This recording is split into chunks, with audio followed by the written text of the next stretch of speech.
आज Doubtnut app download करें। Doubtnut पर अपने सभी गणित, रसायन विज्ञान, भौतिक विज्ञान और जीव विज्ञान के डाउट्स का करो सफाया। बस प्रश्न की फोटो खींचो, एक ही प्रश्न को क्रॉप करो और तुरंत वीडियो सोल्यूशन पाओ। अभी डाउनलोड करें। हेलो दोस्तों, हमें प्रश्न दिया हुआ है एक वस्तु को 100 मीटर प्रति सेकंड के वेग से 36 से 37 अंश के कोण को बनाते हुए फेंका जाता है। उच्चतम बिंदु पर पहुंचने पर यह वस्तु दो भागों में टूट जाती है जिनके द्रव्यमान 1:3 के अनुपात में है। टूटने के तुरंत बाद छोटा वाला टुकड़ा स्थिर हो जाता है तथा दूसरा सीधा आगे बढ़ता है। प्रक्षेपण के बिंदु से बड़े टुकड़े के जमीन पर गिरने के बिंदु तक की दूरी निकालें।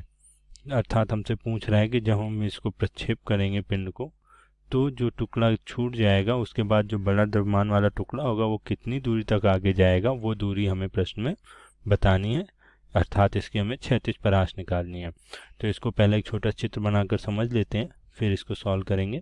देखिए, जैसा कि ये मैंने एक चित्र बना रखा है, मान लेते हैं ये एक वस्तु है कुछ इस तरह से क्षैतिज तल पर। इसको 100 मीटर के वेग से 36 से 37 अंश का कोण बनाते हुए ऊपर फेंका गया है कुछ इस तरह से। मान लीजिए ये v वेग देके ये 37 अंश का कोण है हमारा और इसे हमने ऊपर की ओर फेंका है। तो क्या करते हैं, ये इसका उच्चतम बिंदु है जिस तक ये जाती है, और अगर ये दो भागों में ना बंटते तो कुछ इस तरह से ये इस जगह पर आके नीचे गिरती है। अब दो भागों में इसने हमसे कहा है कि उच्चतम बिंदु पहुंचने पर इसका द्रव्यमान 1:3 के भाग में बढ़ जाता है। तो मान लेते हैं जो 1 स्थिर रहता है छोटा टुकड़ा, वो यहाँ पे आके गिर जाता है और ये बड़ा टुकड़ा कुछ इस तरह से यहाँ गिरता है आके, और ये हमारा इसकी क्षैतिज परास है।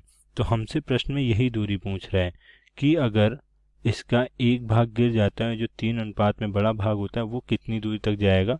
तो मिनिमम ए बिंदु से हमें ये बिंदु मान लेते हैं बी डैश, इसके बीच की, और ये बी बिंदु मान लेते हैं। अगर ये इतना टुकड़ा टूटता तो यहाँ तक आता, अगर ये टूटा है तो कितनी दूरी तक जाएगा। तो हमें ये ए बी डैश का मान यहाँ पे प्रश्न में निकालना है जो कि हमसे पूछ रहा है।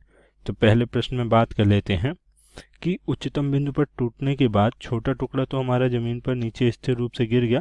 इसके बाद जो हमारा ये टुकड़ा है ये जी त्वरण से नीचे गिरा होगा पृथ्वी के गुरुत्वीय त्वरण की वजह से, और जो बड़ा टुकड़ा है वो क्षैतिज दिशा में आगे बढ़ा, जैसे कि मैंने आपको अभी इस चित्र में दिखाया है आपको।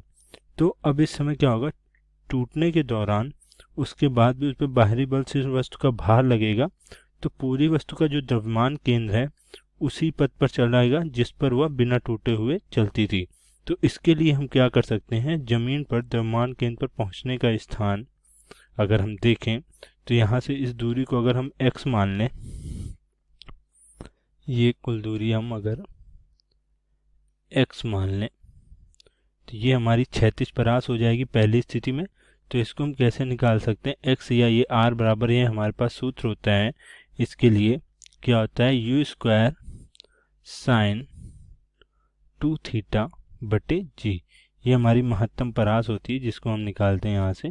तो यहाँ पे अगर हम इसका मान रखेंगे तो देखिए ये कितना आ जाएगा, u हमें प्रारंभ में कितना दे रखा है 100, तो यहाँ मान रख देते हैं, इसका मान रखेंगे तो देखिए u² sin 2θ का मान क्या लिख सकते हैं, 2 sin θ इंटू कॉस थीटा।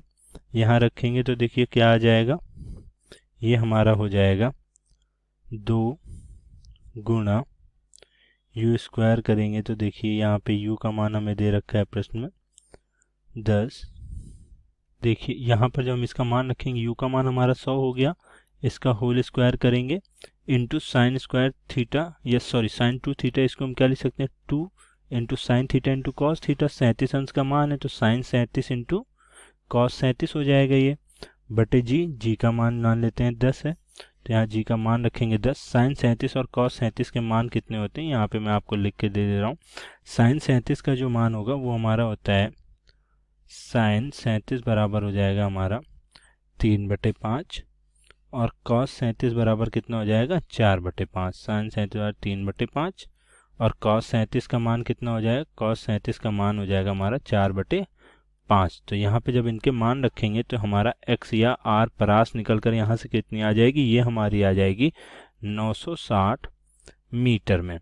तो ये हमारी परास किस स्थिति में है, जब ये टुकड़ा ना टूटे उस स्थिति के लिए। अब अगर मान लेते हैं छोटा टुकड़ा क्या है, टूटकर इसकी आधी दूरी पर मतलब महत्तम दूरी पर जाने के बाद नीचे गिर गया, अतः जो हमारा अब होगा इस समय इस छोटे टुकड़े को छोड़ने के लिए जो हमारा बड़ा टुकड़ा होगा उसके लिए आधी दूरी तक ये गया हुआ है, तो आधी दूरी इसकी कितनी हो जाएगी, ये हमारी हो जाएगी 480 मीटर में।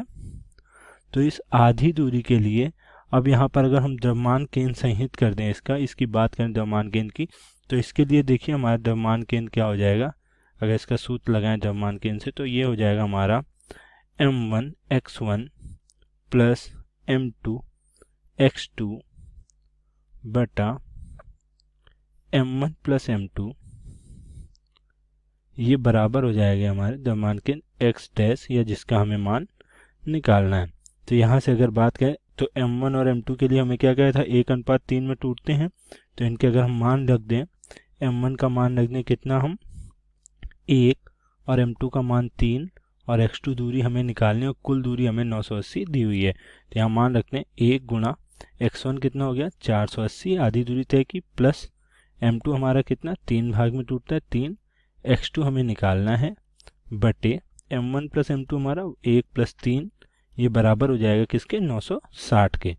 तो यहाँ से देखिए हमारा मान निकल कर कितना आ जाएगा 480 प्लस 3x2, ये बराबर हो जाएगा 960 गुणे 4 के बराबर। तो यहाँ से x2 बराबर जब हम निकालेंगे तो x2 का मान हमारा निकल कर यहाँ से आ जाएगा 1120 मीटर में, अर्थात जो हमारा दूसरा टुकड़ा होगा वो कितनी दूरी तय करेगा 1120 मीटर की। यही हमसे इस प्रश्न में पूछा गया था। धन्यवाद। कक्षा 6वीं से 12वीं से लेकर नीट, IIT, JEE वो एडवांस के लेवल तक 1 करोड़ से ज्यादा छात्रों का भरोसा। आज ही डाउनलोड करें डाउटनेट ऐप या व्हाट्सएप करें अपने सारे डाउट्स 8400 400 400 पर।